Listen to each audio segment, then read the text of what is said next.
Forrest, since you're our esteemed guest and probably the most expert of MITRE anyone here, where would you recommend folks get started with MITRE? How do you get into it? Yeah, so if you're just getting familiar with attack, I think there's a depth of things, right? Because it's been around for a while and industries iterated on it. But I would personally pick an adversary that interests you, right? Or that you know is again coming after your vertical from an industry perspective, or just one that you think is cool, right? Or one that is in the news, and walk through attack from the lens of that adversary.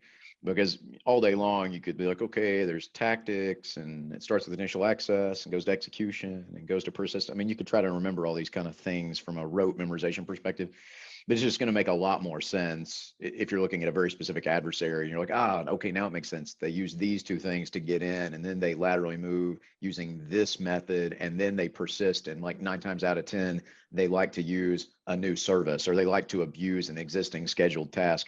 And you just start understanding how that particular adversary behaves, and that'll walk you all the way across the framework. And I think once you get that, then the defend pieces where it tells you, hey, yeah, if that's how that adversary persists, here's where it drops a log entry. Go get that log, right? This is the event ID. Make sure you're flagging that event ID, right? You just start kind of digging deeper and digging deeper from there.